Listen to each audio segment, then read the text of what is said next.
There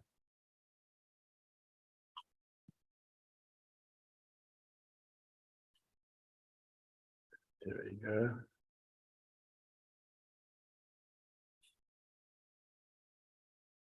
Okay, we are live. Welcome to one and all. Those of you who are present, those of you who are watching later. Here we go. Okay, 18A1. We're going to start a new section, okay, because it starts with the word gufa, bottom right-hand corner. And gufa, as we mentioned last week, always means you go back to the body of the discussion. Guf, the body. Meaning something was mentioned by the way, and the Gemara says, well, hold on, let's just go back to that discussion and let's unpack it a little bit. So gufa. Amar Rava said, and we're quoting a piece of the Gemara that I mentioned earlier. Rava said, Zar sha'achal min ha'olah, if a foreigner, to Zar, i.e. a non-kohen, eats of the sacrificial meat, and olah means an offering that has to be totally consumed on the altar, and he ate it lifnei zrika, he ate it before the sprinkling of the blood on the mizbeach. So look how many things have gone wrong. Number one, he's a Zar, he's not a kohen. Number two, he's eaten it before the sprinkling. Number three, chutz l'choima, he ate it outside of the wall of Yerushalayim, of the old city walls. So the Rabbi Shimon, according to Rabbi Shimon, loike chomesh. According to Rabbi Shimon, he'll have 5 lashes for that. Why is it 5 and not 3? What did we say earlier? He says here, eating it outside Yerushalayim, eating it before the blood was thrown on the Mizbeach, eating it that he's a kohen, eating it outside the temple's courtyard, eating olah in general, because you can't eat olah in general. So there's 5 different prohibitions for why you're transgressing. That's what Rava said. According to Rabbi Shimon. Okay, that's what the Gemara was last week. Now the Gemara asks the question. There's another one. There's going to be a sixth transgression. The Loki Nami, let him receive Malchus as well. Mishum v'zar lo yochal kikodesh heim. It says, non-kohen shall not eat, for they are holy. If you see the article continues, this is written about the Kodesh HaKadoshim. The category that includes the oilah. If you look at number 18A2, over the page.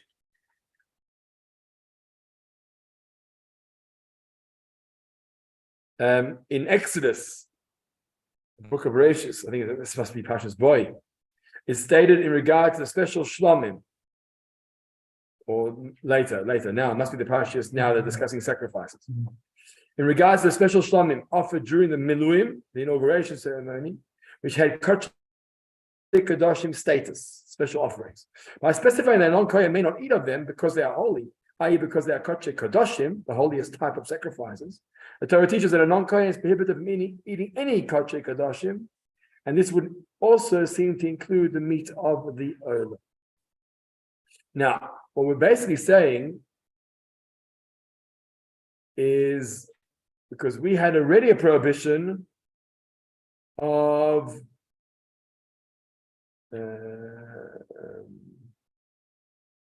eating it as a non-kohen, and then eating olah offerings in general is problematic. And now you say there's another one. The non-kohen shall not eat, for they are holy. It seems like there's a special mention regarding kodesh kadoshim, the holiest type of sacrifices. In other words, in general, the kohanim cannot eat kodesh. Take for example, truma. Truma is a contribution that's given to kohanim. It's not kodesh kadoshim. It's not the holy of holies because it's not offered up as a sacrifice. But you can't eat of truma once it's given to a kohen. No zar, no stranger or foreigner can eat of it. It seems like there's a special prohibition, a 6th prohibition, that specifies specifically the holiest type of sacrifices, called the kodesh kadoshim, and that the zar, the one who's not non-kohen, can't have it. And he says over here, here's the answer: Hani mili. That prohibition is heicha to the kohanim chazi. We're talking about a situation where kohanim could eat the kodesh kadoshim. For example, the Shlomim offering. The Shlomim offering is a carbon that they would share between the Kohanim and the owners. Specifically, the owners. But not any stranger. So when do we say that the Zar can't eat of these sacrifices? When the Kohanim can eat. When the Kohanim can eat, not the Olah. The Olah, nobody can touch the Olah. The Olah is a type of sacrifice that's totally consumed on the Mizbeach. No one's allowed to eat it. Isn't it still far? Because one of the prohibitions was for eating Olah. Now you're talking about someone eating Olah in general. Yeah, eating Olah in general. Yeah. But still, that falls away. No, so I think it's another one. It's another one. In other words, like this. So, wait. It's another one. In other words, the Kohen can't eat the Olah. So nobody can eat the Olah, right? Yeah. But there's another prohibition that prohibits specifically the Zar to eat the Olah as well. In addition to the generalized prohibition of eating Olah, is another prohibition for the Zar to eat of the Olah alone. It seems like we're adding on. It seems like there's two prohibitions here. There's one prohibition, that's how I understand it. There's one prohibition that says the Olah cannot be eaten. That includes everybody. Even the Kohanim can't eat of the Olah. And the second prohibition that we're mentioning here is the Zar can't eat of Kodesh Kedoshim. Sorry. In general, he can't eat of Kodesh Kedoshim. It happens to be that the Olah is one of those sacrifices, and therefore it's a second prohibition. It's another prohibition. And we count as number 6. But the answer is it doesn't apply here. Because when are we holding back the Zar from eating? It's talking about a situation where Kohanim can eat. That's what the verse there is talking about. When Kohanim can eat of the holy of holy meat, like the Shlomim, for example, is a type of sacrifice that the Kohanim can benefit from, that's where we're warning the Zar not to eat. So Heicha, to the Kohanim Chazi, where it's suitable and appropriate for the Kohanim to eat, that's where we prohibit the Zar from eating, the Zar meaning the stranger. But Hacha, the second part of that paragraph, Hacha here, to the Kohanim. Was the Kohen only allowed to eat in certain places? No, yes, within the sanctuary. That's one of the other issues. So that would okay. He ate it outside. These sacrifices had to be eaten specifically inside. Yeah. But hacha to the Kohanim nami lechazi. But here, where it says that the Kohanim is not fit for Kohanim, because the Kohanim can't eat of the Holy of Holies, including the Olah. Therefore, the extra prohibition is inapplicable, because you're not saying, right? You're not prohibiting the Zar in this case, because nobody can. So it's not relevant. The whole verse here applies to when it's normally eaten by Kohanim, you're limiting the Zar. If the Kohanim can't touch it, then this pasuk doesn't mean anything. It doesn't mean anything. It's not relevant to here. And therefore, back to point 1, is that we have 5 prohibitions, not 6 prohibitions for that scenario. The scenario of the Zar eating the Olah before the sprinkling of the blood, outside of the Yerushalayim, there's 5 prohibitions. Don't try and add on a 6th. But now the Gemara says, I've got another one. Another one. What about the next one? Velil kinami. Let's let him get malchus, lashes, for a 6th prohibition. What's a 6th prohibition? Ubasar basode treifa lo yisechelu. Meat in the field that's torn, meaning not shechted properly. That's where they get the word treif from. So what is treifa? Meat that's treifa means unshechted meat. Not right? That's what treif means. We've now extended it loosely, treif, to mean all non-kosher meat. So including, what happens if you have a cheeseburger? And the burger's kosher and the cheese is kosher. So no issue there. And we mix it together, that's called non-kosher. We'll call that treif. That's not really treif. Treif, the word treifa is unshechted meat. That's what treifa means. We just use that word loosely to describe anything that's not kosher for us to eat. So, basa basada treifa, meat in the field that's being torn, i.e. not shechted. Like roadkill. Roadkill. Yeah, exactly. Or hunters. Or hunters' meat. It's being meat that's being hunted, either by humans or by animals. Or meat that's been attacked by the economy. Yes, exactly. Even meat slaughtered by non-kosher shoichet. True that. So I don't know what halal does. The halal shecht. Muslim. Yeah. that's the- They have some level of slaughtering, right? But we can't have halal, even though it's often interesting. You travel Africa and they try and offer you halal, right? Because they think it's the same type of process. We can't. They eat ours. They trust our shkita, but we can't trust theirs. So that also refers to that as well. Yeah, treifa. Okay. So there it says that meat that's been torn in the field, you can't touch it. Kevan shiatzar basar chutz lemichitzasai nesar. Once meat has gone out of its bounds, outside the boundaries, you can't eat it. It seems like, let's see, footnote 12. He's taking this verse a little bit out of context here. According to the simple meaning, the verse prohibits the eating of a kosher animal that's been torn and fatally injured by a wild beast. Okay, that's becoming treifa. Yeah. Now the critical matter is only the extent of the animal's injury. The place in which it was attacked obviously makes no difference, right? We're not really asking where was the animal attacked. The fact that there was an injury that wasn't or the death that didn't come through slaughtering for us is a problem. Accordingly, the Torah uses the expression in the field. The use of the expression in the field seems unnecessary. Why must he say meat in the field? So Rod said it refers to what do you call it? Roadkill. A roadkill. Oh, road. How do you spell roadkill? Road. On the road. It's been killed by something other than a proper. Slaughtering. Okay. But Right, but the point is, we don't have to say it. That's what I wanted to ask you. We don't have to say it's a roadkill or a basadeh in the field. That's what we're asking now. It could be in the backyard. A dog's being killed in the backyard, or or a bird's being killed in the backyard. That happens all the time. So the concept of this unshechted death doesn't necessarily have to take place basadeh in the field. So the question is, why does the verse mention basadeh, meat in the field, if it's not a necessity or a condition in this law? So the Gemara therefore understands this word, as establishing a new umbrella category of meat in the field, or meat that has gone outside of its bounds. As a new concept. Meat that's gone into the field is problematic. That's what we're introducing. Basar basadeh is problematic. What type of meat is going out in the field? It teaches us that such meat is prohibited. Thus, the verse means a meat which is either, now two conditions. Either it's A in the field, means it left its territory, left its space, or B, it's been torn, because it's called treifa. Both those categories may not be eaten. The expression in the field refers to any item that leaves the confines assigned to it by the Torah. Just as a field is an area unbounded by walls, so too are various items that leave their legally assigned confines considered to be in the field and prohibited for consumption. Thus, meat of a Kodesh Kodashim offering, which must be eaten inside the temple courtyard, is rendered unfit if it's taken outside that boundary and may no longer be eaten, even if it's brought back in. The same is true for Kodesh Kalem meat, which may be consumed only inside the walls of Jerusalem, not just Temple Mount, but Jerusalem. If it's taken outside the walls, it becomes permanently unfit.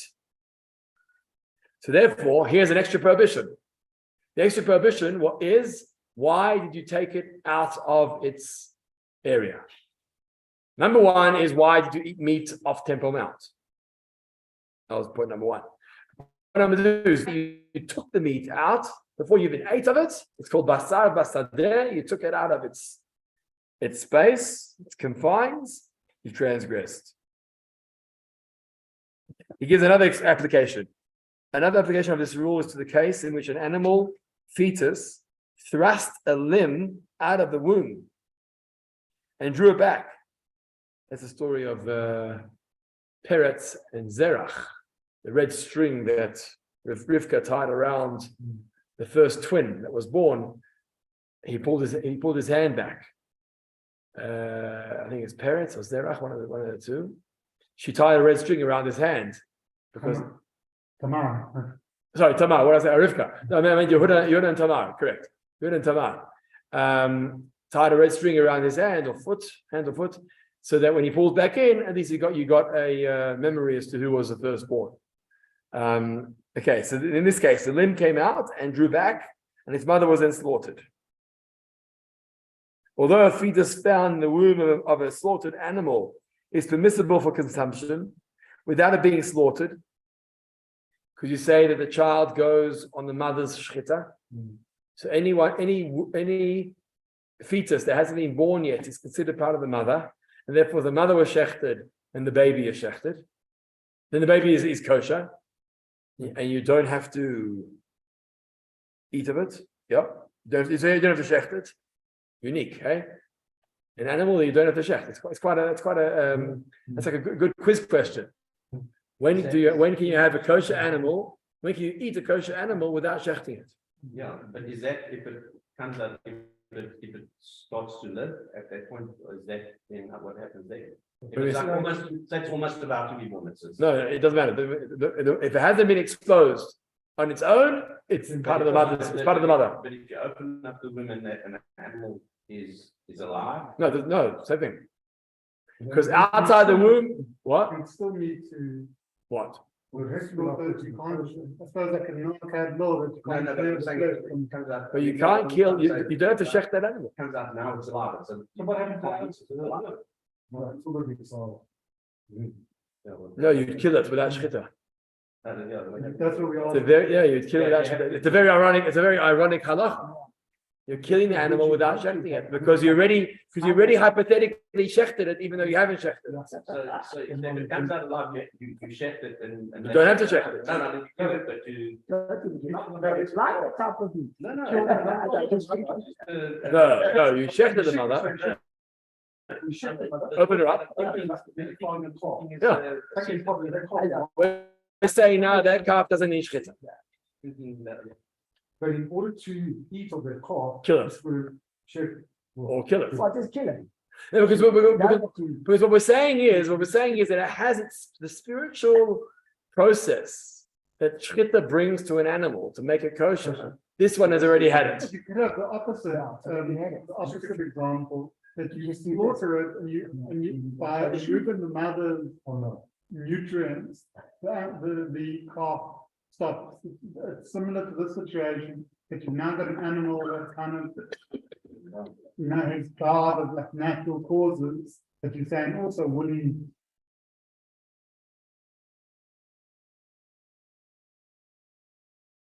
You wouldn't need slaughter. No, you would. Slaughter the mother, Yeah. and you open and find that there's a calf there, that the calf is being sustained by the mother. Yes. Then Sure. you could just eat it. Yeah. But I'm saying, even in this situation that we started off with, if you had an animal, a traper could be an animal that just dies of natural causes. Yes. It also be trait. Yes, correct. You couldn't. Oh, yeah. You had some other disease. That is correct. That's correct. But how does that affect the sort of the fetus? Or you just pointed that out and signed those? So we came up with the example that if you open the womb and the animal was sustaining itself, Yeah. then you would have to kill it. But if the animal wasn't sustaining itself, then you'd have the example that you could eat it. If the animal wasn't sustaining itself. Then what happens to it? We said it's kosher, you would just eat it. Yeah. But it would have to be sustained itself. I got your first point. Hilton's point about treifa I got. I need another point. Treifa is, you're saying treifa is natural death. It's true. Natural death is also treifa. True. Not just killed. Come back now to the fetus. We said if the mother was sustaining the calf. Yeah. And you open it up and the calf is still Alive. then you kill it. You could kill it and eat it. You can kill it and eat it. Yeah. The mother was killing the mother. Stop sustaining the calf. What happens to it? It dies? Then It dies. By slaughtering the mother, the calf is no longer receiving the nutrients. Then you could eat the calf with the mother. Yes, you could. Okay. Hold on. You're pointing out if the calf died at that particular point in time. As a result of the slaughter. Oh, I see. Okay, hold on. Then that should be insane. I don't know. Okay, I get it. Hilton's questioning that point. Hilton's saying, if the animal walks out on its own, you're going to have to shecht it. You're saying that if the animal is reliant on the mother and then dies as you shecht the mother, okay, fine. Yeah, that's. then you don't need to shecht I it. checked it and I haven't cut the stomach open for a few hours, died already inside there. Then- Yes. Yeah. Valid. But the moment the fetus, the calf, walks out after the shechting of the mother, let's say, then yeah, you're right. Then it would need its own shechita. Good point. Good point. Okay. But So- don't they check these cows before they're shecht if they're not pregnant or? No, so what often can happen is like this: if the mother is ill, right? And now you got the risk of both animals, the mother, and if the mother dies, the fetus may die too. So what they'll do quickly is they'll shecht the mother and save the fetus. If the mother is ill, then you can't get kosher. Well, it depends what level of ill. Like, I mean old. Let's say old, Okay. right? Where shchita could save the day. So what you'll do is you'll quickly shecht it, and then you need to see what the case of the fetus is going to be. You don't know. When you open up, you'll have to see is the fetus or the baby dead, and then it's included as part of the meat of the mother, or is it alive and then it's its own entity. That's like Morris, you asked that. That's a case where you would do this, and you wouldn't be able to time things because the illness or the elderliness, the age of the animal makes you hurry There's the not a process separate prohibition about killing the mother and the child on the same day. in the same day. There's something about shechting. There's something about slaughtering mother and child on the Yeah. same But day. that's already born. Yeah. No, it's also talking about it's also about offering them up as a korban. Additional things. Okay, let's look into that. So that we sort of veering off a little. Yeah. But if in a case where what you're talking about where the mother is slaughtered to save the calf, does it have to be shechted? No. Or can it just be killed? But then you'd like Because you'd like to benefit. Because you. Well, first of all, born the mother. well, listen to this. First of all, if you want to benefit from the mother's meat, you may as well shecht it. I know you were saying that it's ill, so I was thinking. No, okay, that's what Hilton asked. Okay, that's about old, Oh, right? On his last legs of life. Mhm. If you shecht it, you'll be able to eat of its meat. yes. So point number two, if you kill it, and you find out that the fetus is dead as well, You can't- then you've lost everything. You've lost the mother's meat, you've lost the fetus's meat. There's an advantage in shechting because you could then gain the meat of the mother and the meat of the baby if it's not alive. So no, it's not technically practical. It's not. It's not technically required. No. You can put an animal to sleep and kill an animal that way if you choose to. Yeah, but if you intend. If you want to benefit from the meat, yeah. If you're a butchery, for example, and every cow costs you money for your butchery, you'd want to shecht it rather than kill it, because then you can go spawn and sell that meat. Okay, so let's get back. We're in the middle of that footnote 12 towards the end. He's talking now he popped his leg out of the womb. That's called basar basadeh, because it's now stepped out of its comfort zone or out of its natural habitat, meaning the mother's womb. It's now come out. So it says over here, the limb that has been thrust out is prohibited. That limb is prohibited. Well, because it has gone out of its bounds, i.e., it once left the confines of the womb, which is the boundary that the Torah established for its permissibility. Interesting that we're saying that specifically the limb becomes prohibited, but not the animal itself. You would think that once he put a leg out, well, there goes the whole animal. Here he's quoting the commentaries who are saying that the limb has that the the limb that's being thrust out is prohibited. Seems like we're specifically saying the limb. My question is then, how do you? Yes, please. My question is, how do you monitor Which one it is? and how much of that leg came out? How much of the leg? Which leg? Yeah, which leg? How much of the leg? If it's the hind quarter, you're okay, but if it's the forequarter, then You need it. don't have the forequarter and you don't have the hind. What are you left with? Yeah. Yeah, true that. Yeah, I'm not sure about how you would tell. But that goes back to the question I asked weeks ago, and that is that in this era, they were eating all parts of the animal, Ah, because they were sacrificing all parts. and they were able to, and they were able to, And the haunch, which is not kosher today, was the most prized part of the Kohen. The Kohen, why is what do you call it? the haunch, the back, Yeah, the back, yeah, because they knew how to remove the veins. the veins of the nerve, sciatic nerve.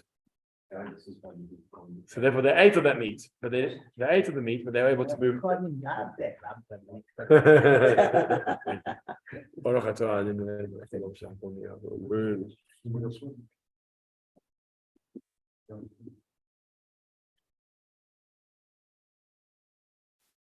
okay. So it's interesting how we've used that phrase basar basadeh. We took it from a literal narrative of meat on the road meat, roadkill. That's the simple meaning. We then took it to mean that you can't pull it out of its halachic space. So just pulling the meat away and taking it with you, even before you eat it, is a transgression. So it's not the actual animal, the animal can roam, whatever. Yeah. Once it's slaughtered, it's got certain requirements that- Once it's slaughtered, become a sacrifice, then it has to remain there.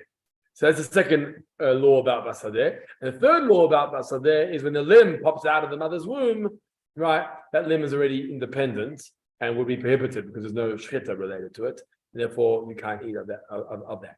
So we're now in the middle of the question. The question is, why didn't we count this prohibition as number 6? The fact that the non-Kohen pulled it out into the sadeh, into the field, that means out of its holy zone, should already be considered a prohibition. And we didn't list that as a prohibition. What we did say is that he ate it outside of the courtyard. That was prohibition number 1. We did say is that he ate it outside the walls of Yerushalayim. That was prohibition number 2. Right? But pulling it out or just taking it out, we didn't specify that. And that's what we're trying to specify now. Is that if you removed it, that becomes its own prohibition. Because even if you took it out and brought it back. Exactly. You've transgressed. You've transgressed. Yeah. So, Hani Mili on the right-hand column. When do we say that this prohibition applies? It's talking about a case where it's like the other answer we gave, where it's supposed to be eaten inside. It's supposed to be eaten inside, and we say to him, you were supposed to eat it inside, and instead of eating inside, you took it outside. That's called basadeh. Is you're supposed to eat it inside. You didn't eat it inside. You rather took it outside. That's your problem, right? But here it's different. Here, no one's eating it. You can't eat it. Why not? What type of sacrifice are we talking about? The olah. Because it's the olah, there's no eating at all. And therefore, that halacha of removing it away from its natural zone doesn't apply. There's no natural zone because no one's supposed to be eating it. So therefore, the halacha of not removing it and not taking it to the sadeh doesn't apply. He just finished that off here. Here, you can't even eat it inside. No one can eat it inside. If no one can eat it inside, there's no prohibition about removing it outside. No, you can all do that the way around. Why is that? How? Eating it, one thing, taking it outside is another. Yeah. So you take it outside, irrespective whether you can't remember, it's still a holy order. You've taken it outside or you've prohibition. Yeah, so I've got the same question. I just want to more clarify your question. I think we're on the same page here. If eating it outside is prohibited, even though you're not supposed to eat at all.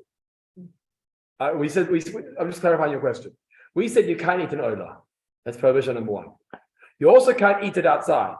That's prohibition number 2. You also can't eat it outside of Temple Mount. So there's 3 prohibitions all linked to the eating. So what Lewis is saying is like this. If you prohibited eating, even though you're not supposed to eat, then you should also prohibit taking it out, even though you're not supposed to take it out. Yeah. Why is eating seems to be applied here, the prohibition of eating, eating outside the walls, let's say that. Why is the prohibition of eating outside the walls applicable here, but pulling it outside the walls, no, that doesn't apply here anymore because it's not mobile. You're not supposed to move it. It says in the notes though that the prohibition of pulling doesn't count because you're not even allowed to. I'm sorry, the prohibition of eating doesn't count because you're not even allowed to take it out. Are you in footnote 13? 12 and 13. Yeah, 12 we did. Let's read 13. The verse prohibits eating meat that's gone outside the bounds within which it was permitted. You can't eat the meat outside the bounds where it was permitted, right? Since the meat of an ola is not permitted, even inside the courtyard, cannot become prohibited on account of going outside its bounds. In regards to the ola, the courtyard wall represents a boundary only in as much as if its blood or meat are taken outside, they become unfit for being offered on the altar, but has no bearing on the permissibility of the meat for consumption. Hold on.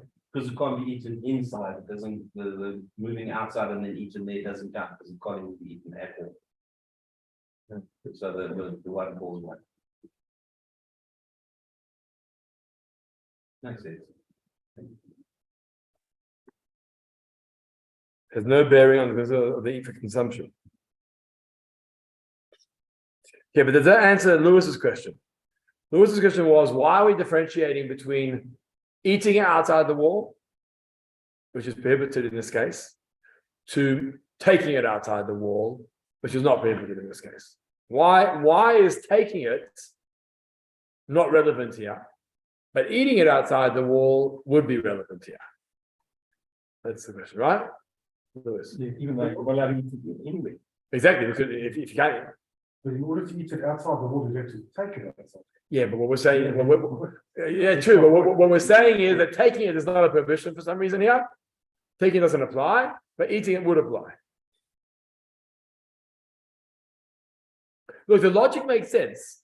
In other words, the logic for why taking it is not a prohibition makes sense. But then let's just clarify that point. The logic is that because the oila is entirely burnt, it's sort of irrelevant that you took it out because but the taking it out makes it trapped because it's now out of its bounds. okay, yeah, that could be. So It makes it well. Hold on, I don't know if we call basar basadeh. You took it outside the sadeh. Shreifa. It's not, No, about the ola. eat it, but there's a punishment.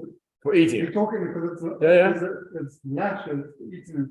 I don't think it's Lashes for taking it out. lashes for, well, lashes for, Or there's lashes for taking it out. But And then that's if what it's kosher meat.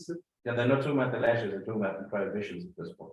it means lashes. We're associating the two. If there's a prohibition, you'll get marcus for it. Okay, I'm not sure.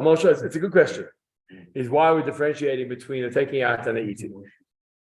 Okay, so what was that? Just stick to motion. Easier. It's more expensive.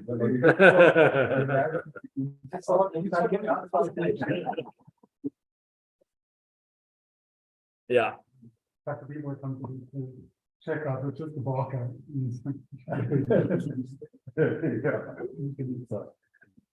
Okay. Let's go on now.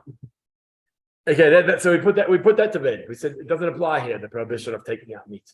Because oil gets consumed. Because it gets consumed, there's no prohibition of taking it out, and therefore it's no sixth prohibition. We're going on to the bottom paragraph of 18A2. And this is now a third attempt. Lewis? Now, I was just saying, the ola is completely burnt. Yeah. Sort of doesn't exist, mate. For taking it out, you're not taking it out. Okay. On the next page is the notes, I think it's note 1. No, you gotta wait. No, you're going to know so. You gotta wait. That's a new detail. Okay, so Veloki Nami Rabbi Eliezer. Here's another one. So let's give him malchus or lashes for another prohibition, like the teaching of Rabbi Eliezer. So what did Rabbi Eliezer say? Well, your ochel ki kodesh hu. This is talking about a concept called nosar. Nosar means that Russell, more importantly. Thank you, that's fine. Noisa means, now it's not an issue of place, it's an issue of time. Noisa means that you delayed the meat longer than you should have. Every korban has a specific amount of time in which you can eat the meat.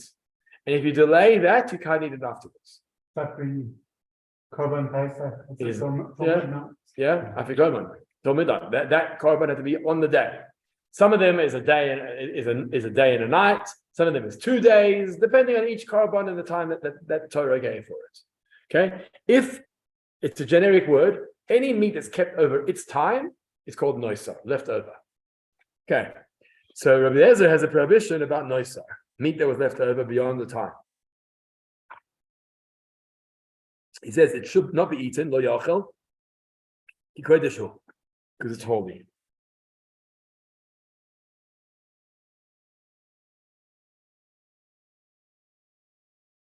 Interesting.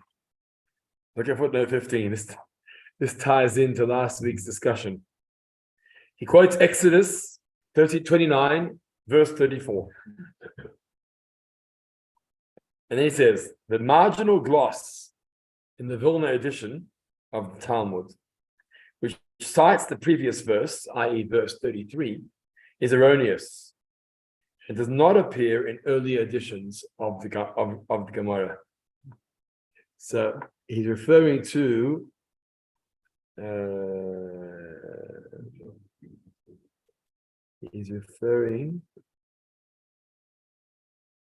where he brings the sources. Yeah, you won't have it here. I'll tell you why you won't have it here. Because this version modernized the scripture verses. You know how we pointed out on the left column is the sources. So they took away the marginal. They used to have a circle, small circle, in the margin of the Gemara. Literally within that square design of the Hebrew, the Aramaic, you used to have a small circle with Rashi writing, a very small, where you can find that verse. They took it away in the newer versions because they now added on the full text on the left-hand side, Torah or Hashaleh, which is the full-on verse, rather than just a reference. He's pointing out that this is very unique. The Vilna Shas, which was the first printed edition of Shas, which we discussed last week, has a mistake. How that happened, who knows? In other words, the handwritings of the Gemara should say verse 34, but the one that was there verse 33. I don't think it's so common to find that, actually, to find a mistake in the indexing of the Vilna Shas. Okay. All right. Now it says ki kodesh hu. You can't eat of it. You can't eat of the noisar. Why not? Ki kodesh hu, because it's holy. It gives a reason. You can't eat of the noisar, the leftover meat, because it is holy. Now that extra phrase, because it is holy, the Gemara wants to understand why are you adding that? Just say you can't eat noisar. What does it mean you can't eat noisar because it is holy? So over the page to 18b1. 18b1 over the page. So here we say this. We have a principle. Kol shebakodesh posel. Any of the holy that is disqualified, anything that's of the holy is disqualified, the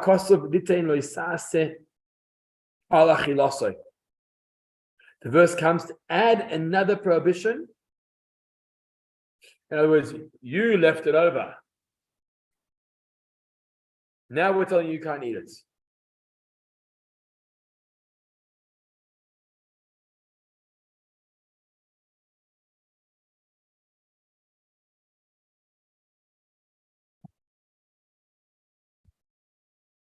Okay, now let's look at footnote 1 and 2. By stating superfluously the reason why noisa may not be eaten, why must you say, for it is holy? Scripture implies that the prohibition pertains whenever this reason is applicable, i.e., when holiness becomes disqualified in any manner. So not just in noisa. In other words, within the same verse of noisa, the Pasuk's adding on, ki kodesh hu, any food that the holiness became disqualified. We need some more examples of that. We'll come to that now. Any food that the holiness became disqualified, you can't eat of it. And it was not just noisa. Not just noisa. Noisa means meat left over. Meat left over, you can't eat of it. But it doesn't say that. It says because it's holy, which means that any holy food that's been disqualified for whatever reason, you can't eat. That's a new prohibition. Because now it's extending it beyond noisa. Noisa is leftover meat, you can't touch it. We're saying now all meat. I think what we're saying now is like this. When meat left the courtyard, the oila left the courtyard, that now became holy meat that was disqualified because it left the confines of the Holy of Holies. And now you ate it. Says the Gemara, that's another prohibition. You transgress eating oila, prohibition number one. You also transgress for eating a food that became disqualified. It's a separate prohibition. It's a separate category. One is oila you can't eat. One is meat that became disqualified. Any holy meat that became disqualified, like noisa, you can't touch. So it's another prohibition of why you can't have this meat. So there's three. Well, we're on a sixth. Yeah. What I'm saying is they add on to each other as opposed to. You mean the previous add-ons? No, what I'm saying is, depending on how you look at the same thing, it adds on because. Yes, it's another type of prohibition. So the same act has another. We used an example last week about what was it? The prison life sentence. How many life sentences are you going to transgress? How many laws? Isn't that what a lawyer or an advocate or attorney tries to do in court? Is to say how many laws did this person transgress, right? Murder, rape, etc., theft, etc. So here too, what the Gemara is trying to understand is how many prohibitions. Here's another one: by eating a disqualified piece of meat, irrelevant to what it's called, oila, noisa, or whatever you want to call it, by eating a disqualified piece of meat, you transgress. So here too we answer, and we say, no, you can't use this case as an example. Why? Because when do we use this law? When does this apply? When does that law apply that you can't touch disqualified meat? It's when initially you were able to touch it. You see, it's the same logic as we've knocked off every previous argument. When beforehand you were able to touch it, and then it became disqualified, that's when the prohibition kicks in and says you can no longer touch of it or eat of it because now it became disqualified. Now, prior to it being disqualified, it was permissible to eat. That's what we're talking about. That's what the case. Take noisa, for example. Before noisa became noisa, leftover meat, you ate of it. The moment you left it over, then it became disqualified. So that's what we're saying here. The prohibition is talking about a case where it was fit for consumption, but then disqualified later. But before it became disqualified, namiloi chazi, you also couldn't touch it. Why couldn't you touch it? Because it's an oila. And the oila you can't touch even before it becomes disqualified. Meaning, even when the meat was on Temple Mount, you still couldn't touch it. In that case, there's no such prohibition of eating disqualified meat. Lewis is still shaking his head about the same principle. Same principle. Yeah. I think what we need to do is we need to find that verse. So I don't know if we'll do it now, but if we find the pasuk. I think the answer to your question is going to be this is where it's the understood one. In other words, this principle works. What you're trying to figure out is then why do you transgress the regular eating of the oila? Go to the prohibition of eating an oila. I'll tell you the answer because I think there it's a direct. When it says you transgress eating the oila and eating it outside of the Holy of Holies and eating it outside of the Temple Mount, I think each one of those prohibitions is a clearly stated prohibition. Here, the ones that we've learned till now is alluding to, if you think about it, Ki kodesh heim right? It's holy, alluded to disqualifying meat. Or the previous one was about basadeh, the meat in the field, right? Where if you left your confines, it now becomes prohibited. It's a hint in the sadeh. So for that, we push back and we say, no, you can't take the hint as a proof. Because the hint is speaking about a specific category where it was permissible before and now it's not permissible. But when you get to the explicit prohibitions that we were talking about before, about eating an olah or eating it off the campus, so to speak, there it's explicit. There's no hinting in the verse. It says clearly, you may not touch it. So in other words, the logic, I hear the debate, I hear what Lewis is saying, but I think it boils down to what did God tell us? God told us explicitly when it's prohibited. And with these verses, because it's not explicit, you can then find a way to excuse why it won't work in this particular case. But just to add to my argument, well, the fact that it became disqualified, something happened. It wasn't before when it was, you could eat it. So it became disqualified, something happened, changed its status. And therefore, there's an added issue. I think it's got to do with hygiene. Hygiene. Because that's what I said, there's a period where you get it. There are 2 days, there's no refrigeration, there's nothing. So they said, there's the offering, it's been burnt, must be eaten with a certain amount of time, and after that time, can't be eaten. And it's disqualified. Whereas it's probably starting to go off. It's probably. The meat in the field, if it's in an area where they know what they're doing and they've checked it and it's gone. If it's found in the field, how long do you know it's been there? Is it? Right. And who's eaten of it? Is it, Edible. edible and all that stuff? I think it might have something to do with logic. So that adds to my argument. Yes, exactly. Yeah. So maybe it's a time thing. Or a safety thing. Yeah, safety. Okay. The only question to that would be, why does some meat have 1 day allowance and some meat have 2 days allowance? That's like a godly decision, God decided one meat is 1 day, one meat is 24 hours and 48 hours. Okay, let's just wrap up That this. particular type of meat specified When? For what? for the virgin. And certain of On what type of animal was? Yes, which one? You want to know what type of the oiler was? Yeah. Oiler was. I think it's a cattle. It's oxen. I'm not certain. I don't know if they allow for sheep yeah, I'm not sure if there's an allowance for that. Many sacrifices. Was there a time frame of them moving out of courtyards? Of when you can pull it out? Yeah, the courtyard. No, That might be to. to Rod's point. No. and then some of the meat has to be burnt completely. Yeah. In this case, the oiler was burnt. Let's finish one more, if you don't mind, so we can get to that. It's going to end the piece. He tries another one. He says, another law of Rabbi Eliezer. The Tanya Rabbi Eliezer says, whichever falls into the category of entirely burnt, like the one we just discussed. The verse is coming to tell us, and there's another prohibition about eating this.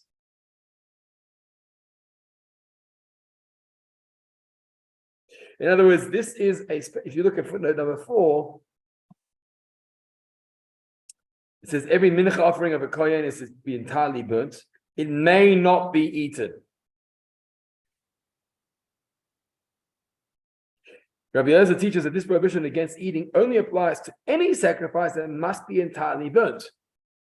There's a special prohibition to those sacrifices that are entirely burnt. Don't eat of it. That's how they interpret this verse. Not that we're prohibiting eating of all sacrifices. Specifically, the ones that are entirely burnt, don't eat. So therefore, there's another prohibition to the oilah. That's our question. The Gemara says, no. The Gemara says, enochanami. You're right. You are right. So finally, we caught him out. There'll be a 6th prohibition and a 6th reason for Malchus. The Rava, how come Rava only said 5? Mehai krok omar. He means to say that on the basis of that particular verse that Rabbi Shimon spoke about, there's 5. There may be other prohibitions too. Look at footnote number 5. It said in Deuteronomy, this is the verse we quoted originally, you may not eat in your outlying cities. As explained above, Rava means merely to synopsize Shimon's exposition of this verse. And he does this by informing us of the total numbers of prohibitions derived from that verse that a person can violate simultaneously. From that one verse. That's what we're saying. So he quoted 5 from that one verse. What he didn't include is other verses. Again, as previously mentioned, difficulty arises. Okay, let's leave that last question out. So that's the answer. The answer is we actually give it and we say, no, it's not 5 prohibitions. There's actually going to be a 6th. The 6th is going to be this. Eating a sacrifice that should have been entirely burnt is another prohibition. How come Rava didn't mention it? Because Rava was speaking about a specific verse of Rab Shimon. Rab Shimon elaborated on a particular pasuk. In that particular pasuk, he found 5 prohibitions. Good. If you want to suggest other prohibitions from other verses, by all means, you can suggest it. And he will agree that there may be more prohibitions like the one we just mentioned earlier. Okay, we'll stop with this one. We're on 18b1 on the right.